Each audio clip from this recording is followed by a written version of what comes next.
Oi! Este vídeo é a resenha da leitura de Doutor Zhivago, de Boris Pasternak. Talvez um grande clássico russo moderno? Pode ser que sim, pode ser que não. Vamos falar a respeito disso por aqui. Bom pessoal, antes de qualquer coisa, deixa eu avisar para vocês que recentemente eu fiz a leitura comentada ou leitura conjunta, como vocês preferirem chamar, sim, de Doutor Zhivago de Boris Pasternak. Foi uma aventura de 12 vídeos, onde eu destrinchei completamente essa obra aqui, este pequeno calhamaço russo, né? E claro, registrei as minhas experiências do que eu ia sentindo à medida que a história avançava. E sim, tem muita coisa interessante que eu já comentei por lá e claro, não vou repetir por aqui nessa resenha total do livro. Portanto, se você tiver tempinho sobrando, dá uma olhada nos 12 vídeos lá da leitura comentada ou leitura conjunta para você perceber como foi a experiência, digamos, paulatina de fazer a leitura dessa obra. Aqui, claro, eu não vou me repetir porque senão não tem sentido fazer outro vídeo, principalmente geral. Mas vou tentar trazer alguns apontamentos talvez diferenciados depois que a gente conclui uma leitura, porque sempre fica aquela sensação diferente. Isso também já faz um tempinho, acho que já faz mais de um mês ou até mais que eu terminei a leitura, então realmente a coisa já está meio consolidada, ou pelo contrário, mas daqui a pouco eu chego lá. Bom, para quem não sabe, Doutor Zhivago, que livro é esse? Literatura russa? Não se parece com aqueles clássicos que a gente tanto conhece, né? Não, realmente não. É uma literatura bem mais moderna. Claro, não tem tanto impacto como tem os clássicos, como do Tolstói, ou qualquer outro grande autor russo. Boris Pasternak, ninguém conhece de nome, mas conhece principalmente talvez do filme. Sim, é famoso o filme feito lá na década de 1960, acho que foi 65, se eu não me engano, que foi feita a película. E mais ainda, talvez, que tem mais sucesso é a música. Tema de Lara, muita gente conhece. Tan, tan, tan, tan, tan, tan, tan, tan, tan, tan. Bom, tá horrível, né? Mas todo mundo conhece essa melodia. E sim, muita gente sabe que vem de um filme e algumas pessoas sabem que veio de um livro. Pois é, claro, a música não tem nada a ver com o livro, né? A música está relacionada especificamente ao filme. A música é do Maurice Jarre e o filme é do David Lean. Pois é, enfim, a minha curiosidade a respeito de fazer essa leitura aqui, então, de um original, né, já que o filme, claro, é uma adaptação dessa obra, veio justamente por causa do meu interesse, sim, daquela película que fez muito sucesso na época que foi lançado, lá na década de 60, e também depois quando foi à TV, aí eu tive a oportunidade, na década de 1970, de curtir a projeção e me identificar bastante com a história. Só que depois eu nunca mais revi, mas eu sempre fiquei com aquilo na memória. Caramba, foi um bom filme, me diverti de assistir e ficava aquela sensação que era uma boa história romântica. Claro, quando eu vi, eu era pequeno, um garotão, mas sabia que tinha umas questões políticas envolvidas ali no contorno daquela história romântica. Então, essas duas bases sempre estavam presentes e eu sempre fiquei curioso então de ler exatamente o que o autor pensou de fato, porque sim, uma adaptação cinematográfica sempre tem aquele porém, né? Porque a necessidade de adaptar, principalmente um calhamaço, né? É gigantesca a história.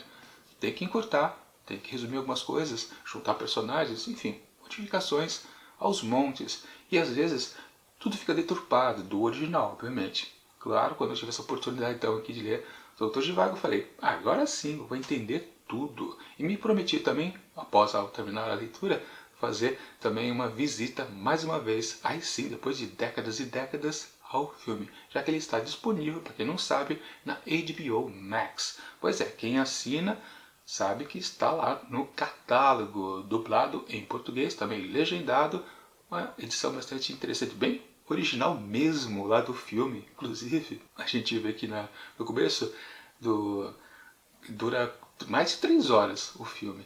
Os primeiros, acho que 7 minutos, só fica tocando uma abertura musical. Pois é, antigamente nos filmes, quando a gente ia nas salas de cinema, para dar tempo do pessoal entrar na sala, sentar, escolher cadeirinha, ficar confortável, ficava tocando alguma coisa, mas já era pertencente à projeção do filme, era uma coisa bem maluca. E como é um filme de longa duração, mais de 3 horas, ele é dividido ao meio. E tem também, originalmente ali, quando a gente vê na HBO Max, que está também o intervalo. que é bem bacana também. Alguns minutos de intervalo para você poder sair da sala, se refrescar e depois voltar confortavelmente. Bem bacana, você vai curtir essa sensação do que era antigamente ir ao cinema. Mas enfim, você pode estar em dúvida ainda do que se trata essa história. Bom, é aquela conhecida, o amor entre o Dr. Zhivago Yuri e também Lara, uma grande paixão que ele possuía. Pois é uma história romântica? Sim e não. Talvez o filme seja mais do que a própria história aqui em si. Bom, deixa eu dar uma acompanhada para vocês, lendo aqui a sinopse aqui dessa edição, que é da Nova Fronteira, que aliás, Nova Fronteira, o que é isso? Companhia das Letras. Aliás, deixa eu mostrar para vocês a capa. Não sei se vai ficar em foco aí para vocês, mas é uma capa bastante interessante. Olha só. E claro, a sinopse aqui dá uma pequena palhinha do que se trata. Olha só, publicado originalmente em 1957 fora da União Soviética, após ser banido pela censura do Partido Comunista, Dr. Zhivago continua sendo o maior e mais importante romance da Rússia pós-revolucionária. Nele, Boris Pasternak traz à luz o drama do médico e poeta Yuri Andreevich Zhivago, em seu constante esforço de se colocar em consonância com a Revolução Russa. Por seus olhos hesitantes, o leitor testemunha as revoltas armadas, as matanças, a fome, as epidemias e a inquisição partidária deste que foi um dos eventos mais decisivos do século. Ao seguir a grande tradição do romance épico russo para retratar em toda a sua complexidade esse período historicamente crucial, Pasternak ecoa o titânico empreendimento soviético de erguer um novo mundo a partir do caos, no qual o amor e a crença no indivíduo ganham contornos de um ato de resistência. Pois é, diz aqui também, na quarta capa, tradução do russo de Sônia Branco. Bom, essa é a história, pelo menos a sinopse.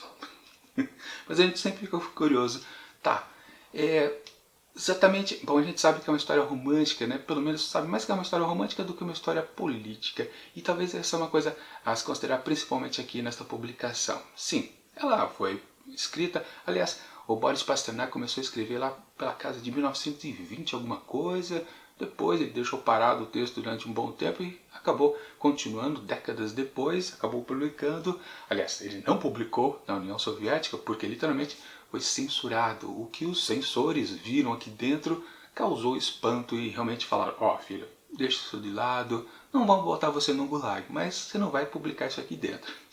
Alguns amigos do Pasternak souberam do texto e começaram a publicar mundo afora. Começou pela Itália, fez sucesso. E depois ele ganhou notoriedade, o Boris Pasternak. Hoje em dia, claro, ninguém sabe dele, mas ele acabou ganhando um prêmio Nobel por causa de sua obra. Sempre vai lembrar, o prêmio Nobel não está relacionado a uma obra específica, mas a tudo que aquele autor produziu em vida e ainda vivo, ele ganha o prêmio. Sempre preciso frisar isso.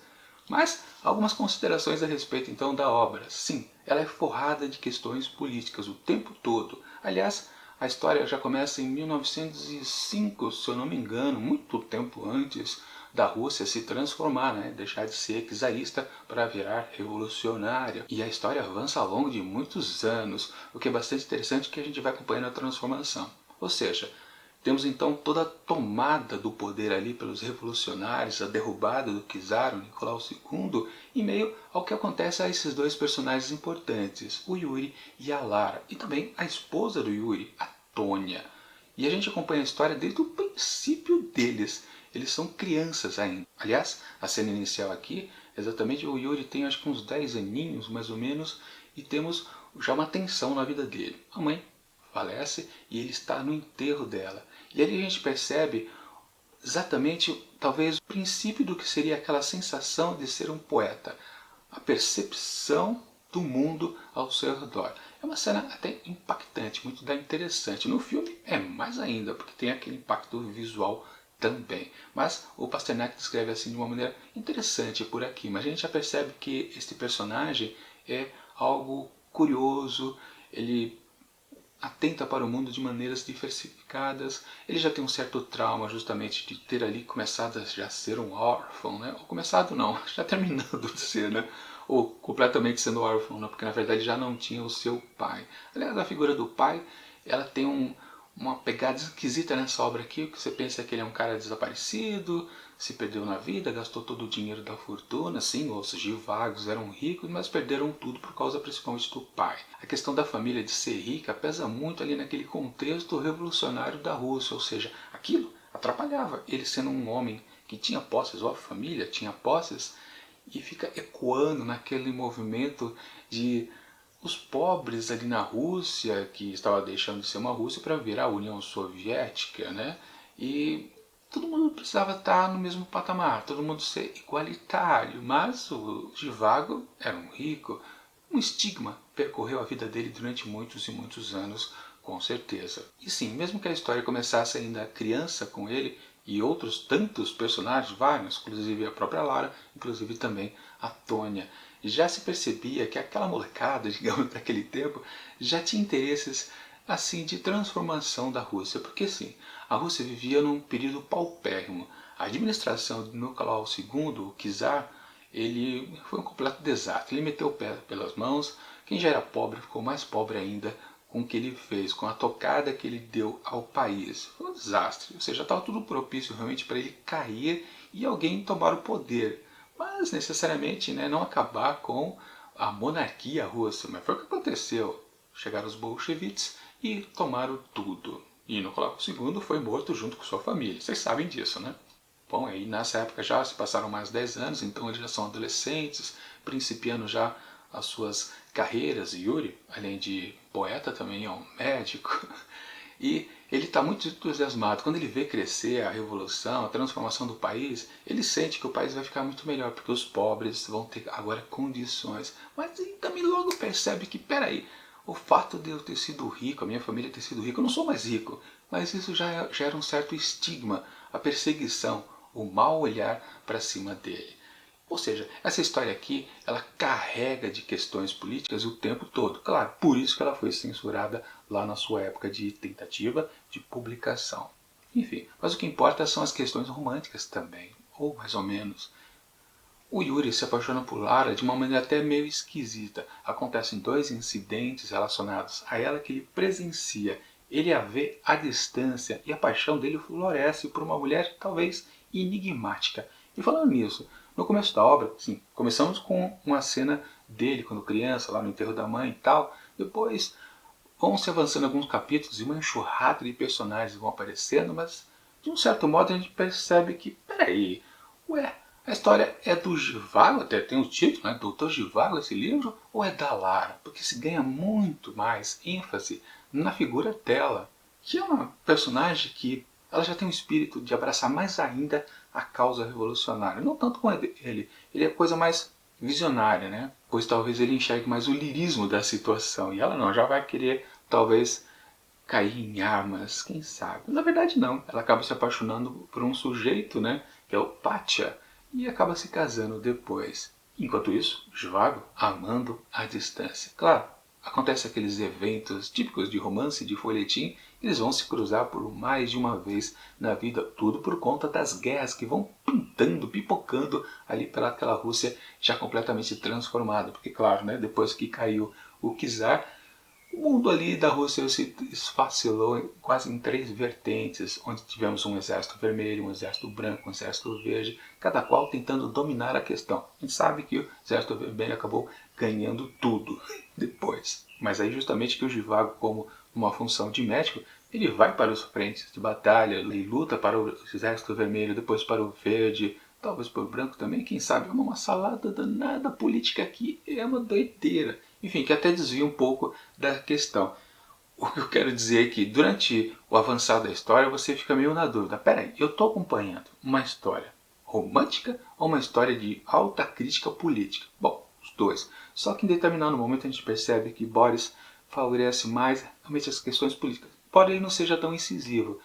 Se você for analisar, ele só faz grandes questionamentos políticos durante uns 4 momentos ao longo de todo esse calhamaço aqui. O resto são críticas pontuais ou meio que simbólicas, metafóricas. Ele conta uma crítica através de uma situação de seus personagens e para por aí. Ele não é muito incisivo, para falar a verdade. E o próprio personagem do Yuri, o Dr. Zhivago, ele passa por uma certa transformação. Se antes ele era visionário, partidário de tudo aquilo, daquela mudança, aos poucos ele vai percebendo, cara, isso aqui piorou de vez, os pobres deixaram de ser pobres para virarem miseráveis. Literalmente ele sente na pele essa transformação total, ele tem que fugir com Tônia, porque aí ele casa com Tônia, não consegue ficar com Lara porque ela casa com Pátia. Pois é, uma salada também típica de folhetim, mas também o folhetim não vigora muito. Sabe uma coisa curiosa que acontece aqui nessa história? Você diz, é uma história romântica, mas o romantismo ele é podado a todo momento pelo Boris Pasternak. Sempre quando você, claro, para quem leu bastante romance, que tem aquela vertente folhetinesca, você sabe, agora vai ter aquela cena onde os personagens vão se declarar mutuamente, o seu amor vai ficar completamente bem exposto por aqui. Nesses momentos, o Boris Pasternak meio que corta, ele dá até um pulo no tempo, passa-se alguns meses, até um ano, e você fala, caramba, ele não mostra a paixão desses dois. Na verdade, é uma história romântica que você está acompanhando, mas que você não percebe ela florir em momento algum. E a história política também, ela está ali, mas ela não é presente, mas é uma força fundamental dessa história. Você pode considerar, num geral, assim, depois que você termina a leitura, que o Boris meio que maquiou a crítica política colocando uma história romântica ali no meio, mas foi se esquecendo. E talvez o grande problema deste livro seja isso. O escritor ele perde o foco no que ele está querendo dizer. Às vezes de maneira proposital e às vezes talvez sem querer. Com certeza esse texto aqui passou por transformações porque ele começou quase 20 anos antes, 30 anos antes a sua escrita, e com certeza ao longo do tempo ele foi mudando talvez de foco. Literalmente, o foco é isso. Onde a gente muitas vezes não sabe o que ele quer que a gente se fixe, o que a gente tem que se interessar.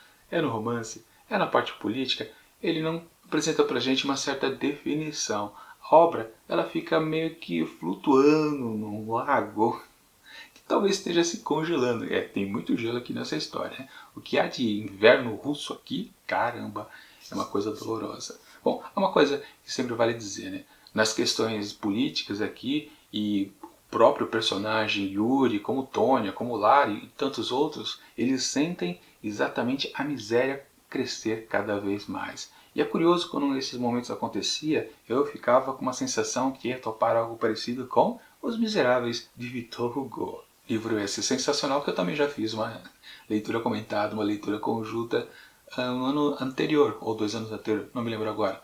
Eu acho que foi em 2019.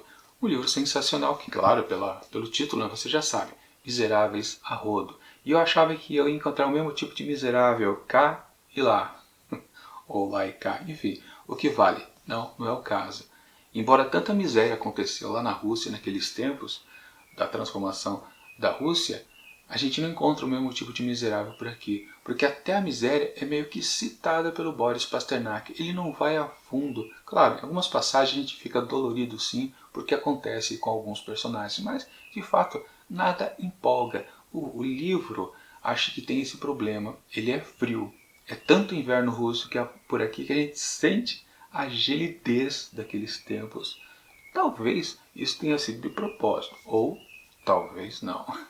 Enfim, naquela comparação que depois eu acabei fazendo com o filme, e aí sim teve o peso de passar décadas e décadas como o próprio filme, você percebe que não há muito romantismo nele, é algo esquisito. Talvez o filme tenha captado bem a falta de foco do Boris em relação aos dois personagens principais que vivem uma grande paixão. Essa paixão não é explorada de maneira efetiva, porque talvez no fundo ele só tivesse a intenção realmente de colocar as cartas sobre as questões políticas o tempo todo. Mas como ele faz isso também de maneira velada, porque se fosse escancarado, aí sim, com certeza, ele ia parar no gulag e nunca mais iam saber da existência dele. Ou seja, eu acho que ele foi um pouco ameno. Claro, do mesmo jeito acabou sendo censurado. Mas talvez que ele freou demais as suas intenções políticas dentro da história. Mas que dá para perceber que o Zhivago passa pela transformação é bastante evidente. Porém, da Lara não. Ela que gostava até mais da revolução do que ele, ela de repente, num certo momento da história, ela esquece daquilo. Pátia também, que é o seu marido, Ele tem um grande envolvimento político porque ele é um participante, é um líder de um dos exércitos ali. E vira também uma outra figura perseguida, mas, ou seja, ele carrega até umas questões políticas mais interessantes do que a Lara. A Lara realmente, ele esquece que um dia ela até gostava disso. O livro todo ele é desencontrado. O filme até se sai um pouquinho melhor, porque quando ele faz a adaptação, ele lima algumas coisas, as questões ficam um pouco mais claras, digamos assim, mas a parte romântica em si também fica faltando. Outro ponto também são os personagens. Lembra que no começo da história é uma batelada de personagens que aparece que você fica até confuso. Aliás, falando em confusão, né? Um dos grandes problemas de ler literatura russa são os nomes dos personagens, né? Que coisa dolorosa. Durante o começo da história eu sempre fazia meus apontamentos, anotava cada novo personagem que aparecia, seu nome, sobrenome, apelido, segundo apelido. É uma coisa enorme. Depois de um tempo eu parei de fazer anotação porque simplesmente não dava. Os personagens apareciam, a gente não tinha mais referência. É um problema aqui do Boris Pasternak, mas a gente pode encontrar também em outras obras russas, né? Eles se baseiam tanto nos nomes, né? Que atrapalha um pouco a gente captar quem é esse personagem que está voltando na história. Porque se ele apresentou vários personagens lá no comecinho, quando eram até crianças, a maioria deles, e depois na fase adulta, eles voltam depois de anos, em ponto ou outro, e eles sempre fazem em tom de mistério. Você fica pensando, esse sujeito já apareceu aqui quando era criança, provavelmente. De ter feito, isso acontecia. Outros personagens que já eram adultos também aparecem, e por aí vai. Mas ele também não se acerta em colocar pra gente a importância daqueles personagens. Sim, há alguns personagens interessantes, algumas passagens muito boas ao longo dos vídeos que eu fiz, os 12. Eu comentava que, cara, esse personagem é interessante, apareceu lá, voltou aqui, acolá, mas é aquelas questões. Puro folhetim também. Talvez ele seja mais folhetim em tentar fazer vínculos com os personagens que já existiam. Tá, mas você só fez essa coincidência forçada só para aproveitar de fato aquele personagem. Mas isso não tem grande peso. Para que você fez isso? Muitas vezes eu me perguntava qual é o sentido de várias e várias cenas. Claro, muitas delas, como eu disse, são cenas alegóricas, que ele quer fazer uma comparação do que é a Rússia naquele momento com aqueles personagens, mas poderia ser mais direto, por exemplo, né? Vai fazer o quê, né? É a escrita dele, né? Não podemos reclamar muito? Ou podemos? Acho que podemos, né? Porque a gente quer mais se divertir quando a gente pega principalmente um calhamaço, né? Um calhamaço dolorido, doloroso, não dá certo. Por exemplo, né? Foi fácil passar por essas 1500 páginas daqui de Os Miseráveis de Victor Hugo, com toda a miséria que há por aqui desses personagens. Mas, por aqui, já cansou um pouquinho mais, gozado. Embora seja uma leitura também leve, não é nada complicada não.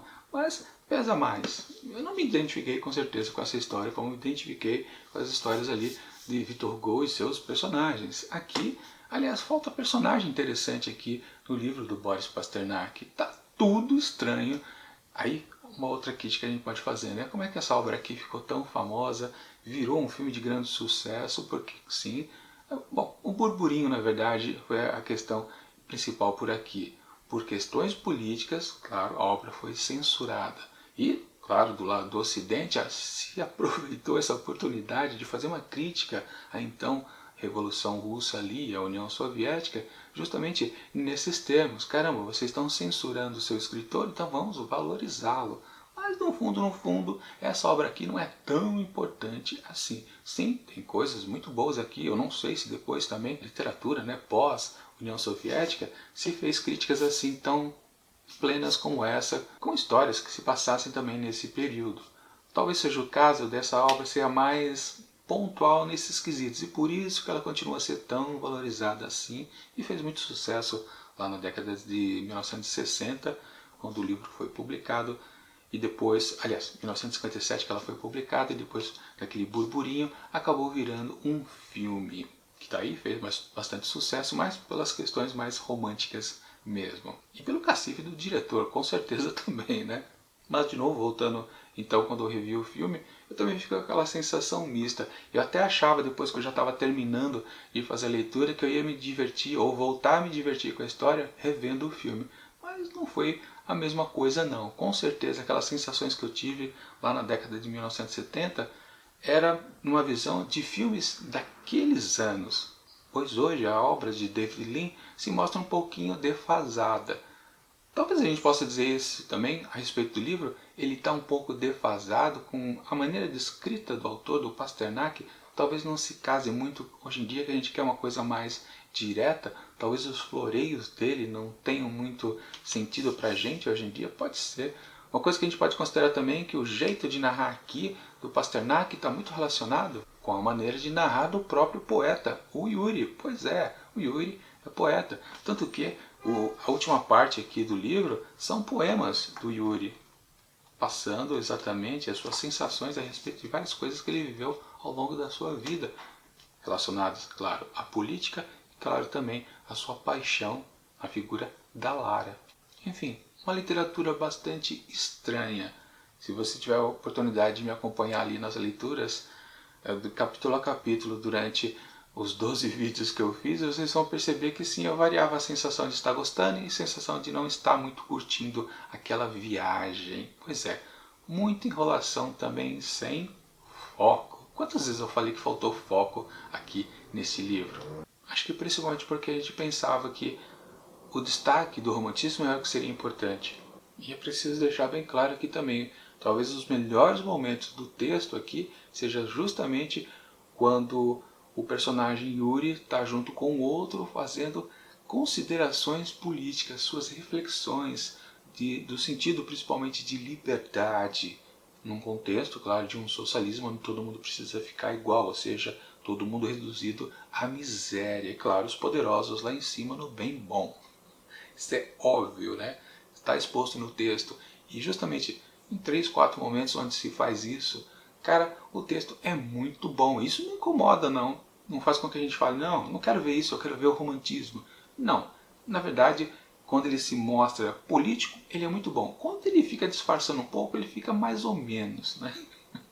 E na questão do romantismo, quando ele é romântico, não é. E praticamente não tem nada de romantismo aqui. A gente vê os personagens falarem que estão apaixonados um pelo outro, mas a gente não sente, a gente não vivencia com eles. Então, talvez definindo aqui, Boris não, o livro do Boris, né, Doutor Zhivago, é que se você procura uma história apaixonante, viver a florescer o amor entre dois personagens e passar por anos as dificuldades, você não vai encontrar por aqui, porque quando tem dificuldade, elas até aparecem, mas quando tem as felicidades, é descartado completamente, é pulado, você não vê. E nas questões políticas, sim, tem pontos muito interessantes aqui colocados no texto que vale a pena você anotar, grifar, colocar um marca-texto por ali. Mas, e na parte miserável, que talvez muita gente não goste, na comparação com os miseráveis aí perde feio, bom, aí não tem jeito. Mas de qualquer forma, a gente pode considerar então que é um livro mediano. Eu diria, né? Olha essa obra aqui, nem de longe você mereceria um prêmio Nobel de Literatura. Se bem que hoje em dia, né, o prêmio de literatura Nobel, bom, antigamente talvez fosse mais justo, talvez, seja certo. O que eu quero dizer, né? O que foi que Boris Pasternak fez ao longo de sua carreira literária que é muito mais grandioso do que Doutor Zhivago. Doutor Zhivago não é uma grande obra, é uma obra interessante de ser lida, mas uma obra que você vai esquecer com certeza, porque não tem força. Falta, de novo, foco. Enfim, para esse texto aqui de Boris Pasternak, a minha experiência, resumindo, foi conflitante. Eu certamente nunca mais vou querer rever esse livro, com certeza. Que é aquele livro que te pega bastante e você revê várias e várias vezes, né? São boas releituras. Esse aqui acho que vai ficar esquecido ali na prateleira. Não é uma péssima história, é uma história mediana e tão somente isso. Portanto, aí o filme também, né? Mesmo patamar. Pelo menos hoje em dia, porque ele envelheceu. O livro não envelheceu. E talvez ele já era estranho desde a sua concepção. Ele já era meio errado, digamos assim. Portanto, Boris Pasternak, para Boris Pasternak eu digo que é um autor que eu não sei se ele vale a pena, mas para Doutor Zhivago de Boris Pasternak eu atribuo apenas 4 asteriscos. É uma obra um pouquinho interessante, cai um pouquinho ali, tá longe de ser um classicão russo daqueles de antigamente. Bom, de qualquer forma, convido vocês a lerem o livro e, se ficarem interessados, eu deixo na descrição do vídeo o link para poder adquiri-lo através da Amazon, que é minha parceira de compra e venda por aqui. Bom, e agora resta esperar a próxima leitura comentada, que será de O Corcunda de Notre Dame, também do cidadão que fez Os Miseráveis, Victor Hugo. Não sei quando a gente vai começar, se é que vai ser ainda esse ano, talvez ano que vem. De qualquer forma, se ele aparecer, espero que vocês acompanhem junto comigo a próxima leitura comentada do Quasimodo. E tchau!